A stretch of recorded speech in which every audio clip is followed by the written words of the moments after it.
Assalamualaikum warahmatullahi wabarakatuh. Bismillah, alhamdulillah, wassalatu wassalamu ala rasulillah wa ala alihi wa sahbihi wa man wala, amma ba'du. Alhamdulillah, akhwati fillah, rahimani wa rahimakumullah. Para pemirsa, para pendengar TV kita, radio kita, maupun yang hadir di studio secara langsung, alhamdulillah, segala puji hanya milik Allah Subhanahu wa taala yang masih melimpahkan banyak sekali kenikmatan kepada kita, termasuk nikmat yang besar hadirnya seorang di majelis ilmu seperti ini. Sungguh amat layak, bahkan sebuah keharusan untuk kita benar-benar bersyukur kepada Allah Subhanahu wa taala. Semoga Allah menjaga kita semua tetap istiqamah, tetap bersemangat belajar, menggali ilmu, mencari ilmu, dan tentu mengamalkannya sampai akhir hayat kita. Allahumma amin. Salawat dan salam semoga selalu terlimpah tercurah kepada beliau panutan teladan kita, Rasulullah Muhammad sallallahu alaihi wa ala alihi wasallam. Di pertemuan kita terakhir, kita telah mengawali pembahasan dari penulis rahimahullah tentang syarat-syarat la ilaha illallah, di mana Syekh bin Baz menyebutkan ada berapa? 8. Yang disebutkan Syekh bin Baz 8. Biasanya kita menyebutkan dengan ke-7, ada satu tambahan, yaitu apa? Mengingkari, bersikap kafir terhadap semua sesembahan dari selain Allah. Nah, sekarang kita akan baca penjelasan dari Syekh Abdul Razak ibn Abdul Muhsin Al-Badr hafidhahumullah.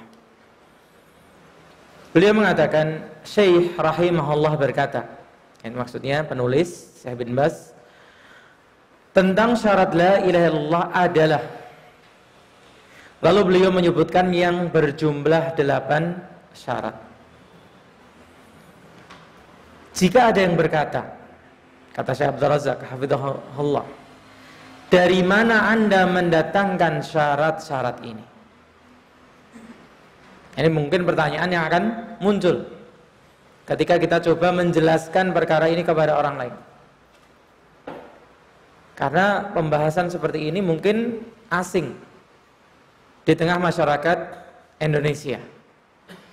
Kita jarang mendengar para mubalik, para dai, para guru, kiai menyebutkan pembahasan la ilaha illallah seperti ini. Maka kalau ada yang bertanya, dari mana Anda mendatangkan syarat-syarat ini? Jawab, dari sumber di mana syarat-syarat salat diambil. Begitu juga syarat-syarat haji dan ibadah-ibadah lainnya. Maksudnya bagaimana? Ibadah lainnya memiliki syarat-syarat. Sehingga ketika la ilaha illallah memiliki syarat untuk terpenuhnya suatu ibadah. Dari mana datangnya syarat-syarat dalam ibadah yang lain? Dari sabda Rasulullah. Rasulullah pernah bersabda, syarat salat adalah begini.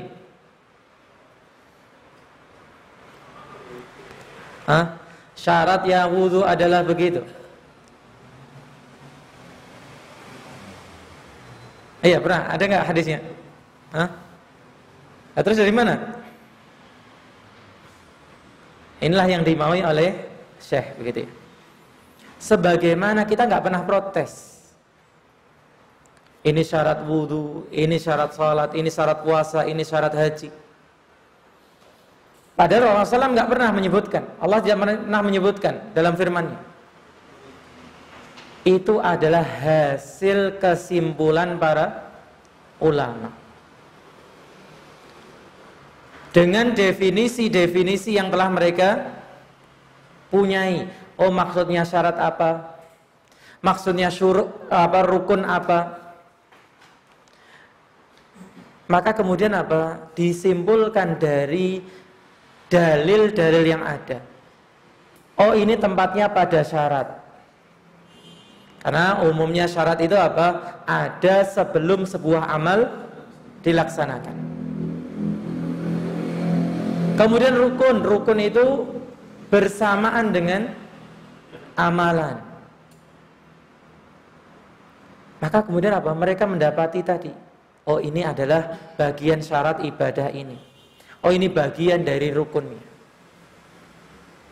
Jadi kalau kita cermati, antum coba apa? Mengingat kembali pelajaran-pelajaran yang sudah dipelajari atau yang akan dipelajari, nggak pernah ada hadis kok menyebutkan apa? Ini adalah syarat sholat. Ini adalah syarat wudhu. Enggak. Tapi dari apa? Kerutinan Rasulullah SAW, bentuk perintahnya ini kepada apa, wajib atau tidak wajib, itulah kemudian membuat apa, sebuah atau dibuat sebuah kesimpulan oleh para ulama.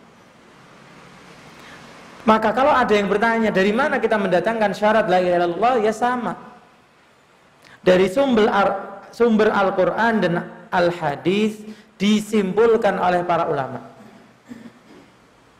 adanya syarat-syarat la ilaha illallah. Sebagaimana nanti akan kita baca pada masing-masing syarat dalilnya. Maka kata beliau, sebagaimana halnya salat memiliki syarat-syarat yang mana ia tidak diterima kecuali terpenuhinya syarat-syarat tersebut. Begitu juga haji memiliki syarat-syarat yang mana ia, yaitu haji, tidak diterima kecuali dengan terpenuhinya syarat-syarat tersebut. Begitu juga zakat memiliki syarat-syarat yang mana ia tidak diterima kecuali dengan terpenuhinya syarat-syaratnya.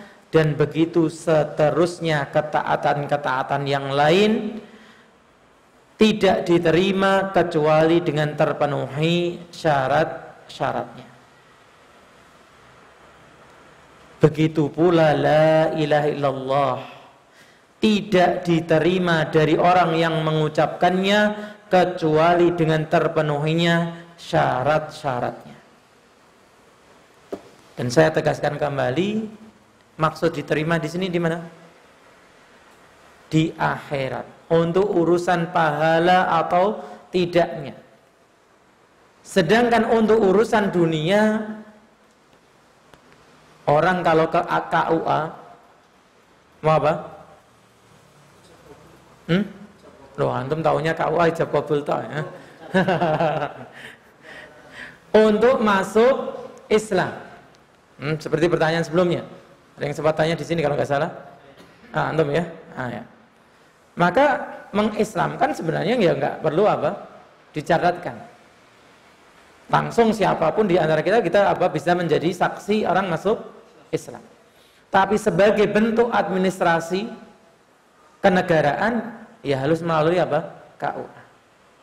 Maka ketika orang mau masuk Islam, ya nggak perlu ditanya, sudah tahu syaratnya belum? Hafal belum? Itu ya. Cukup diterangkan secara global. Anda siap masuk Islam, berarti Anda siap meninggalkan segala sesembahan selain Allah. Dan mengikuti Nabi Muhammad SAW sebagai apa? Utusannya, menjadi panutan Anda. Iya, siap. Ya sudah. Ada ya? Secara zahir dia sudah masuk Islam. Tapi untuk mendapatkan semua kesempurnaan, pahala termasuk jaminan masuk surga, ya harus dipenuhi apa? Syaratnya ini. Yaitu syarat-syarat yang diketahui dengan mengkaji dan mempelajari secara seksama ayat-ayat Allah Azza wa Jalla dan sabda-sabda Rasulnya Sallallahu Alaihi Wasallam. Nah, ini poinnya di sini. Para ulama membuat kesimpulan, ada syarat apa tadi? Sholat, haji, puasa, zakat, dan setiap ibadah, termasuk di sini la ilaha illallah, ya dari mengkaji, mempelajari secara seksama. Seksama itu detail, teliti, gitu ya, dari ayat-ayat Allah dan sabda-sabda Rasulullah SAW. Sehingga kalau ada tuduhan, wah ini kan odo-odo nih, apa odo-odo itu? Idenya kalian saja. Kami dulu nggak pernah dengar kok. TK, TK belum ya. SD, SMP, sampai SMA, bahkan mungkin sebagian sampai kuliah, nggak pernah ada pembahasan la ilaha illallah seperti ini. Baru dari kalian ini dengar. Jangan bilang dari kita. Pernah dikatakan kepada Wahab ibn Munabbih. Coba kita browsing sedikit wafatnya ya, supaya kita tahu.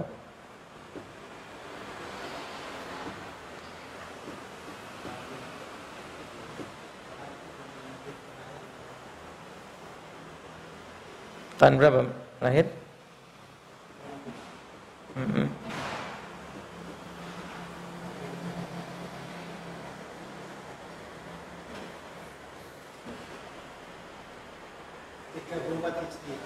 Tiga puluh empat Hijriyah. Itu lahir atau meninggalnya? Lahirnya. 334. Nah, ini berarti bahkan apa zaman-zamannya Imam Al-Asy'ari gitu ya. Sekitar tahun itu, abad keempat.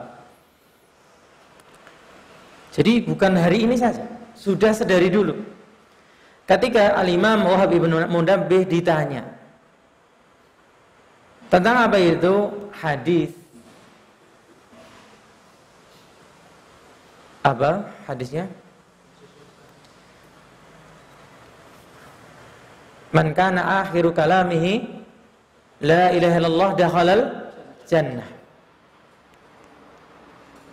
Atau hadis yang lain, miftahul jannah la ilaha illallah.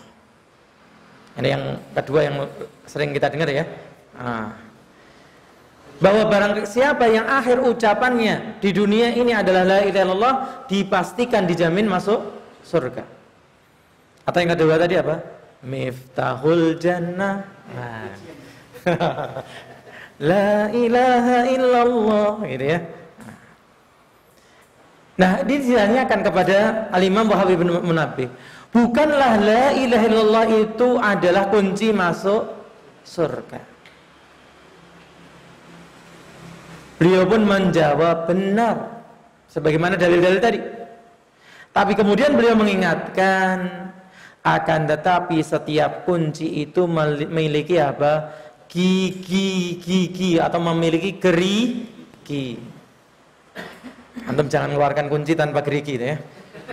Kunci saya nggak tanpa gerigi. Oh, ini pakai gerigi. Punya saya nggak gerigi, Ustaz. Umumnya kunci, apalagi di zaman beliau kan gitu ya. Di abad keempat. Kalau sekarang kunci, saya kiles, Ustaz. Ya ngomong ya. Maka kita berbicara tentang zaman beliau, normalnya apa? Umumnya kunci itu ada geriginya. Karena itu jika Anda datang membawa kunci yang memiliki gerigi atau gigi atau kita katakan apa? Gerigi, pasti dibukakan untuk Anda. Dan jika tidak, maka tidak akan dibukakan untuk Anda. Kunci geriginya rampal. Bagaimana? Gak bisa buka, dol. Maka apa yang dimaksudkan dengan gerigi? Beliau menjelaskan dengan ini, Wahab ibn Munabbih rahimahullah mengisyaratkan. Anu ya, tulisannya kebalik-balik. A dan Y-nya. Atau ketambahan A. Mengisyaratkan. Oh, A-nya harusnya di belakang sana. Mengisyaratkan kepada syarat-syarat tadi. Jadi beliau mengungkapkan apa? Gerigi tadi sebuah kiasan adanya syarat. Jadi bukan hanya kalimat la ilaha illallah blong-blongan, tidak dipenuhi syaratnya, yang akhirnya apa? Ditanya tentang artinya, yo malah kadang mengartikannya keliru, seperti yang pernah kita bahas. Ditanya tentang rukun dan syaratnya malah plongo. Loh, mosok ono sih? La ilaha illallah dadak nganggo rukun, dadak nganggo syarat. Nah, ini seperti apa? Orang datang dengan kunci tanpa gerigi. Maka beliau sedang mengisyaratkan kepada syarat-syarat, prinsip-prinsip dasarnya, serta batasan-batasannya yang memang disebutkan dalam Al-Quran, yaitu dalam kitab Allah dan sunnah Nabi-Nya Sallallahu Alaihi Wasallam. Kemudian beliau membuat bentuk dialog gitu ya, karena ini juga sangat mungkin terjadi. Jika ada yang berkata lagi, hanya sekedar mengucapkan la ilaha illallah saja berguna dan diterima sekalipun tanpa disertai prinsip-prinsip dasarnya dan tanpa terpenuhi syarat-syaratnya. Loh, nyatanya orang masuk Islam itu belum belajar tentang la ilaha illallah, dia pengen masuk Islam, boleh nggak? Boleh. Loh, berarti kan diterima tanpa apa? Terpenuhi syarat-syaratnya. Maka jawabnya apa? Ya diterima. Tapi secara zahir. Seperti apa? Orang munafik yang mengaku dirinya Islam tapi menyembunyikan kekufuran, kita terima nggak sebagai muslim? Apa buktinya kalau mereka diterima sebagai muslim? Tidak diperangi, diurusi seperti muslim. Bahkan dalam riwayat disebutkan apa? Ketika ada ide, ada usulan dari sebagian sahabat, nggak dibunuh aja tuh orang-orang munafik ini. Beliau mengatakan apa? Enggak. Nanti dikatakan orang Muhammad membunuh siapa? Sahabatnya. Bahkan dianggap sahabatnya karena melihat apa? Hidup bersama beliau, mengaku sebagai orang Islam. Jadi iya, orang kalau sudah mengatakan la ilaha illallah bermanfaat secara zahir. Tapi kalau ingin bermanfaat secara zahir dan batin, ya harus dipenuhi dengan syarat dan segala prinsipnya. Sehingga jawabnya, kalau begitu, kalau menurutmu mengucapkan la ilaha illallah itu cukup, artinya perkataan orang-orang munafik dalam ayat idza ja'akal munafiquna qalu nashhadu innaka la rasulullah. Dan ingatlah apabila orang-orang munafik datang kepadamu, mereka berkata, kami mengakui bahwa sesungguhnya kamu benar-benar Rasulullah, utusan Allah. Berguna enggak kalimat ini? Hah? Berguna di mana? Di dunia. Tapi di akhirat berguna enggak? Apa buktinya kalau enggak berguna? Kita baca kali lanjutannya ayatnya ya. Wallahu ya'lamu innaka la rasuluh. Allah menghibur Rasul yang kamu itu enggak perlu persaksiannya orang munafik. Kenapa? Karena Allah Maha tahu kamu itu utusannya. Kemudian akhir ayatnya mengatakan apa? Wallahu yashhadu innal munafiqina lakadzibun. Sedangkan Allah dan Allah mempersaksikan orang-orang munafik itu pendusta. Jadi omongan mereka bersaksi, kami bersaksi. Berguna enggak? Berguna zahir tapi tidak berguna secara batin. Karena Allah tahu mereka itu dusta. Sehingga disinilah nanti juga termasuk dalam syarat apa itu? Kejujuran. Harus selaras antara ucapan dan hati. Maka orang munafik bukanlah orang yang jujur, pendusta. Loh, mereka menyaksikan Rasulullah SAW benar loh, utusan Allah. Ya kan di mulut saja. Tapi di hatinya tidak. Pun demikian orang yang mengatakan la ilaha illallah tanpa disertai apa? Pemahaman dia tentang la ilaha illallah, tidak memenuhi syarat-syaratnya, apakah ucapan itu sampai ke hati? Belum. Karena untuk sampai ke hati itu butuh ilmu. Itu ya. Maka dikatakan apa? Berguna bagi mereka. berguna bagi mereka. Begitu pula perkataan mereka apabila bertemu dengan orang-orang yang beriman. Mengaku apa orang-orang munafik itu? Kami telah beriman. Wa idza laqul ladzina amanu qalu amanna. Di awal surat Baqarah. Kalau ketemu dengan orang-orang yang beriman, mereka mengaku apa? Kami beriman. Wa idza khalau ila syayatinihim qalu inna ma'akum innama nahnu mustahzi'un. Tapi kalau sudah bersendirian dengan setan mereka, kumpul sesama orang munafik atau dengan orang kafir, apa? Oh, kami bolonya kalian, kami cuman mencandai, apa istilahnya sekarang ini? Ngeprank, orang-orang mukmin. Makanya gantian nanti apa? Mereka diprank di akhirat. Kelihatannya di dunia selamat, akhiratnya dapat mana? Innal munafiqina fi darkil asfali minan nar. Orang-orang munafik itu bukan hanya bersama orang kafir, bahkan mereka apa? Di keraknya intip neraka. Maka mari kita lihat, bergunakah bagi mereka? Ini tidaklah dikatakan oleh seorang pun. Orang yang paham Islam pasti mengatakan apa? Enggak berguna. Dan lagi-lagi maksud tidak berguna ini apa? Secara batin ataupun secara hukum akhirat. Ya kalau sekedar hukum dunia ya berguna. Rasulullah SAW saja sampai tidak membunuh mereka. Takutnya orang yang tidak tahu, karena kemunafikan itu di mana? Hati, di batinnya. Bahkan itu apa? Menjadi rahasia Rasulullah SAW. Hanya diberikan kepada siapa? Sahabat Hudzaifah Ibnul Yaman. Gitu ya? Sehingga mari kita renungkan. Jadi subhanallah, dari sisi pendalilan seperti yang kita sebutkan hari Sabtu kemarin, gitu ya. Jawab pertanyaannya Pak Padang itu tentang apa? Allah di atas arsy. Maka itu bukan perkataan kita, bukan kita yang bikin. Itu perkataan siapa? Allah dan Rasulnya.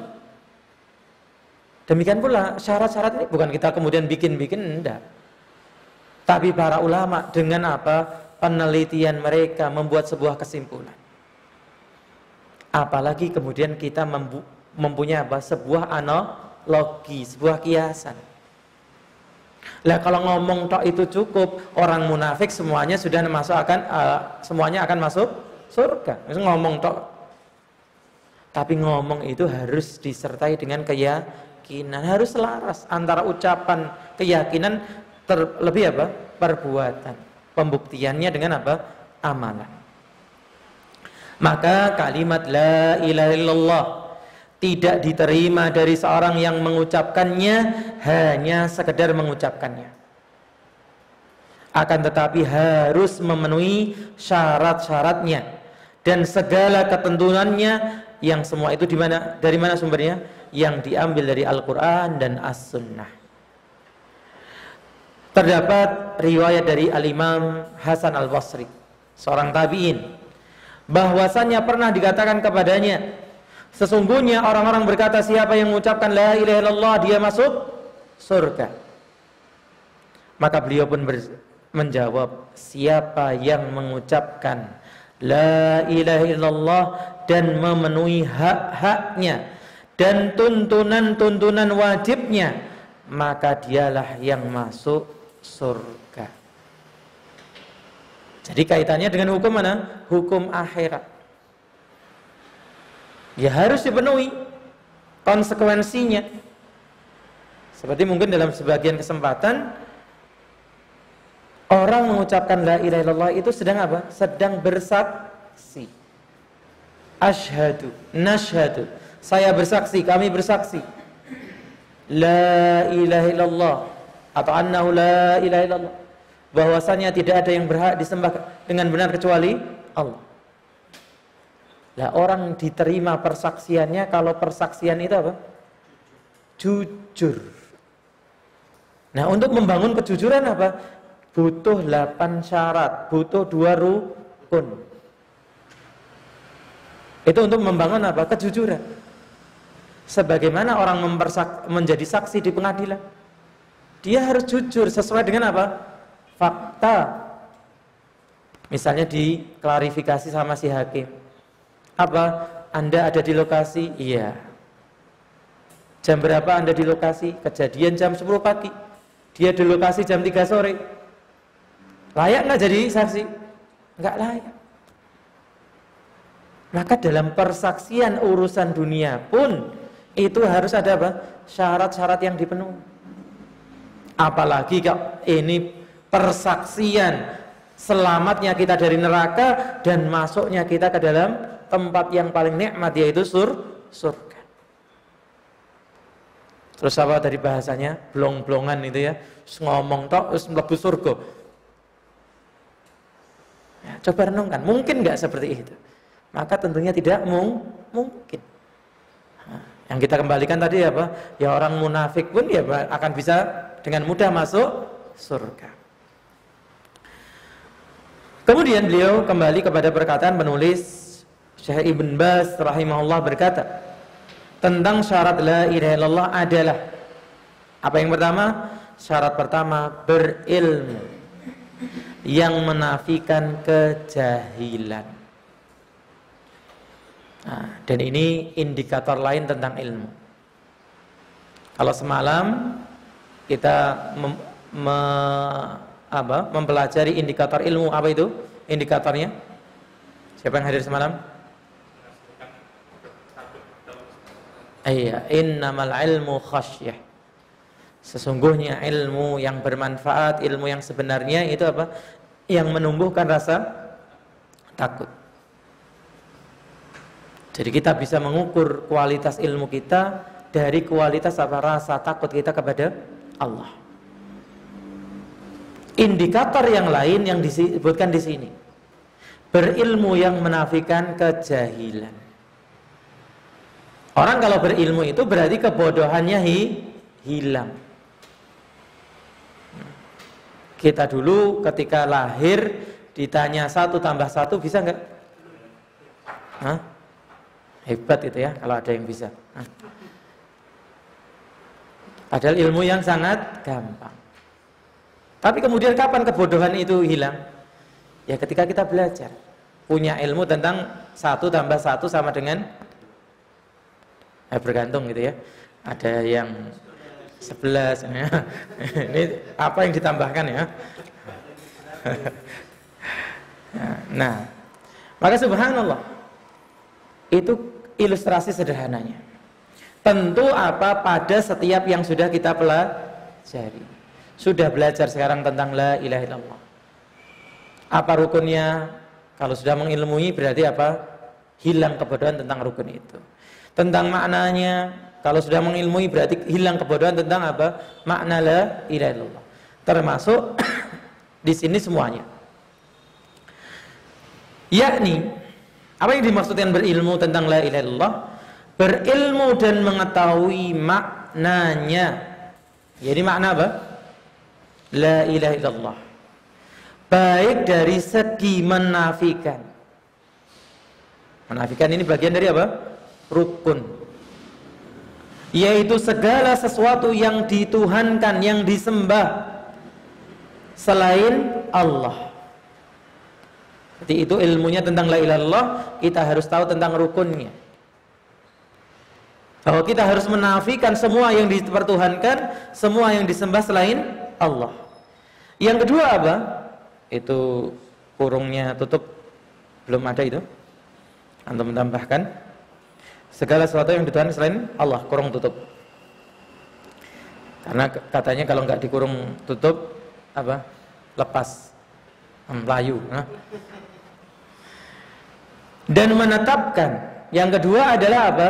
Itsbat. Yaitu hanya Allah yang hak untuk disembah.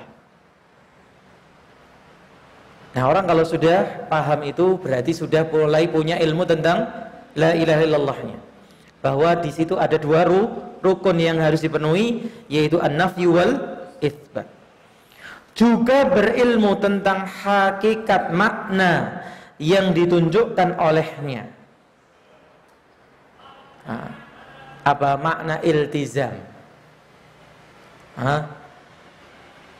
Makna di luar itu yang berkaitan, yang menjadi konsekuensi dari kalimat la ilaha illallah. La ilaha illallah. Apa itu?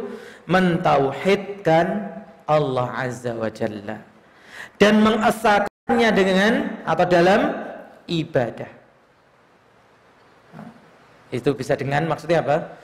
Apa bukti kita mengesahkan Allah? Ya kita itu beribadah hanya untuk Allah. Atau dikatakan dalam ibadah kita aplikasikan tauhid tadi. Juga mengikhlaskan agama baginya. Dan pembuktian apa? Ibadah itu ya menjalankan agama ini hanya untuk Allah. Wa ma umiru illa liya'budullaha mukhlishina lahuddina hunafa'a. Dan juga kafir kepada segala apa yang disembah selain Allah. Kafir apa? Mengingkari, menolak, tidak menyetujui apapun yang disembah selain Allah. Sebagaimana makna-makna banyak ayat yang telah disebutkan yang menjelaskan makna la ilaha illallah. Silahkan dilihat lagi pembahasan makna la ilaha illallah di sana dan diulang lagi di sini tentang arti la ilaha illallah. Apa buktinya kalau kita mengartikan seperti di atas? Misalnya dalam firman Allah di surat Al-A'raf 59. U'budullaha. Apa ini? Isbat. Sembahlah Allah. Kemudian isbat saja tidak cukup. Ditambah dengan apa? Nafi. Mana nafinya? Malakum min ilahin ghairuh. Kalian tidak memiliki sesembahan kecuali Allah. Ada ya? Atau bisa nafi wal isbatnya apa? Malakum min ilahin. Itu nafi, ghairuh itu isbat. Ada ya? Juga dalam firman Allah di surat apa? An-Nisa 36. Allah mengatakan wa'budullaha apa? Isbat. Dan sembahlah Allah. Wala tusyriku bihi syai'a. Nafi. Dan janganlah kamu mempersekutukan Allah dengan sesuatu pun. Demikian pula di surat Al-Bayyinah. Wa ma umiru illa liya'budullaha mukhlisina lahuddina. An-Nafi. Dan tidaklah mereka diperintahkan ini nafi untuk beribadah kecuali apa? Kecuali dengan cara yang ikhlas. Berarti cara ibadah yang masih mencampur adukkan dengan peribadatan kepada selain Allah itu apa? Tidak berguna. Yang berguna kapan? Kalau dia menetapkan ibadah itu ikhlas hanya kepada Allah. Kata yang menafikan, kemudian apa? Beliau mengatakan ilmu yang menafikan kejahilan.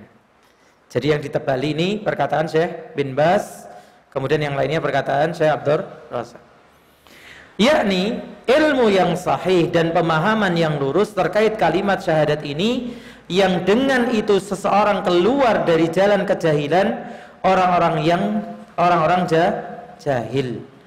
Maka jika seorang mengucapkannya tanpa mengetahui makna dan petunjuknya, maka itu tidak berguna baginya. Jadi kalau kita sudah berilmu itu berarti kita sudah lolos dari golongannya orang yang jahil. Nah, kira-kira pantas nggak orang mengucapkannya tapi tidak tahu artinya? Ya nggak pantas, berarti kamu masih jahil, kamu belum berilmu. Allah berfirman di surat Muhammad ayat 19, lihat, fa'lam annahu la ilaha illallah wastaghfir li dzambika wal mu'minina wal mu'minat. Ini ayat yang diucapkan oleh Imam Bukhari mengawali bab apa? Al-ilmu qabla al-qawli wal amal. Bab ilmu itu sebelum ucapan dan perbuatan. Kenapa? Lihat, sebelum orang mengatakan la ilaha illallah, Allah memerintahkan dengan apa? Fa'lam, berilmu dulu. Kalau kamu belum faham tentang la ilaha illallah, apa? Berilmu dulu. Dan ini meluruskan kejadian-kejadian tadi yang terjadi di tengah masyarakat, apa? Masuk Islam motivasinya dunia, karena mau nikah, karena sebuah pekerjaan dan sebagainya, terus masuk Islam. Orang ini tidak pernah diterangkan apa arti masuk Islam, apa arti mengucapkan la ilaha illallah Muhammadun Rasulullah. Sehingga setelah masuk Islam bagaimana? Murtad lagi. Ini yang paling mengerikan. Wong masuknya Islam hanya seremonial. Dia nggak punya nggak paham hakikat dia masuk Islam. Atau yang seperti kita dengar sebagiannya, yo masuk Islam tapi sholat yo nggak pernah, mempelajari Islam nggak pernah, sinau ngaji kan iso maca Al-Quran yo nggak pernah. Salahnya di mana? Salahnya orang yang membimbing dia masuk Islam. Dia tidak menerangkan untuk apa dia masuk Islam. Maka berilmulah sebelum orang itu mengatakan la ilaha illallah, sesungguhnya tidak ada ilah sesembahan yang berhak disembah diibadahi dengan benar selain Allah. Baru kemudian kalau ini ucapan wastaghfir lidzambika wal mu'minina wal mu'minat. Baru kemudian amal yang lain. Istighfar, taubat. Maka mintakanlah ampun untuk siapa? Dosamu orang-orang mukmin laki dan perempuan. Di sini Allah memulai dengan ilmu. Karena berilmu memang asas. Jadi apapun harus dimulai dengan ilmu. Demikian pula di surat Zuhruf.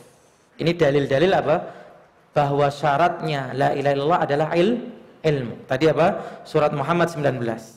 Yang kedua, firman Allah di surat Zuhruf ayat 86. Illa man syahida bil haqqi wa hum ya'lamun. Iman seperti apakah yang berguna? Coba kita cek ayatnya secara keseluruhan ya. Az-Zukhruf ayat yang ke 86.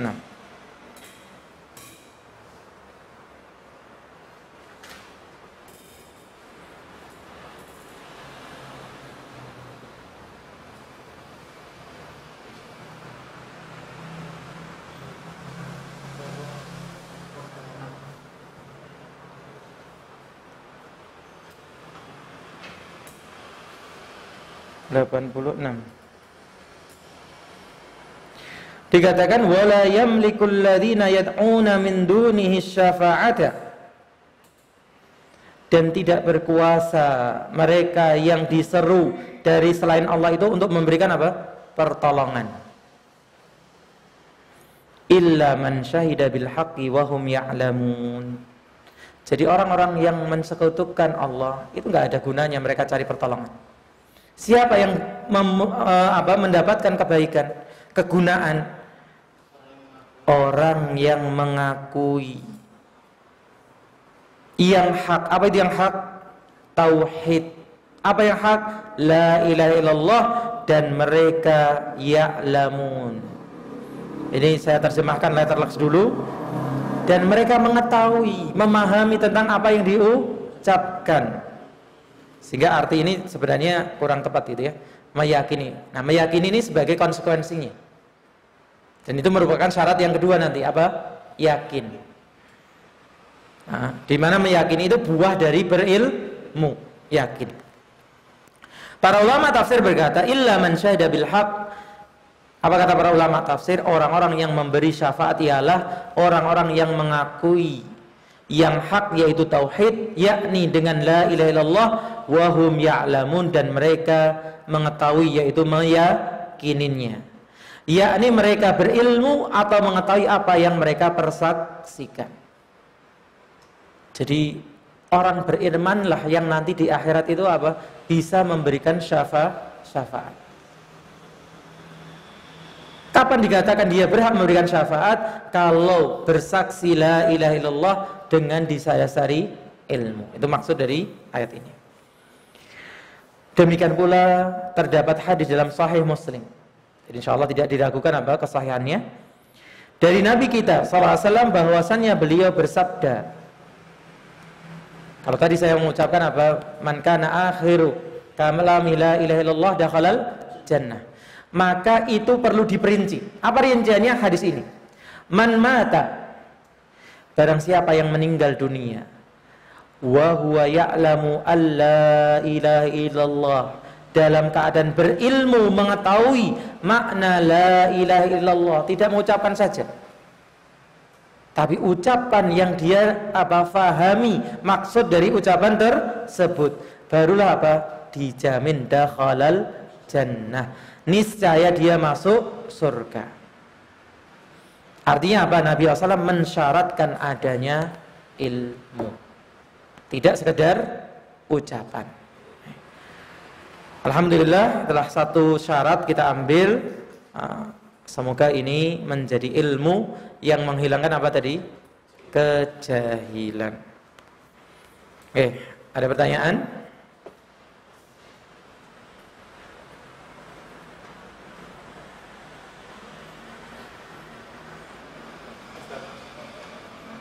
Dulu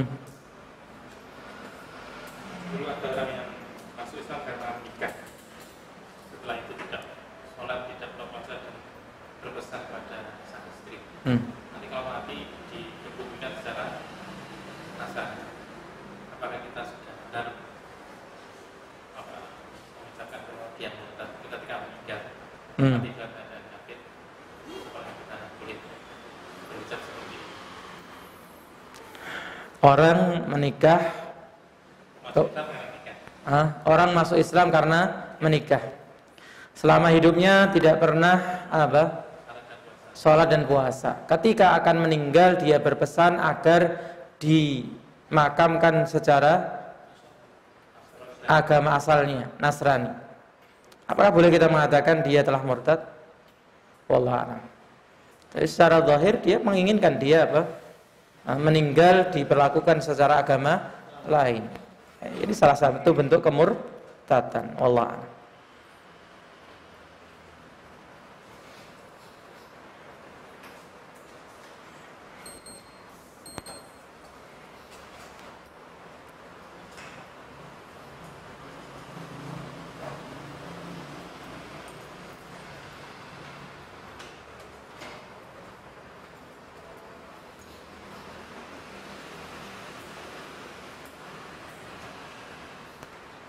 Ada yang lain? Baik, kalau nggak ada kita cukupkan. Semoga bermanfaat. Kurang dan lebihnya saya mohon maaf. Jazakumullah khairan telah hadir di studio ataupun di streaming masing-masing. Semoga menjadi ilmu yang bermanfaat. Subhanakallahumma wa bihamdika asyhadu an la ilaha illa anta astaghfiruka wa atubu ilaik. Assalamualaikum warahmatullahi wabarakatuh.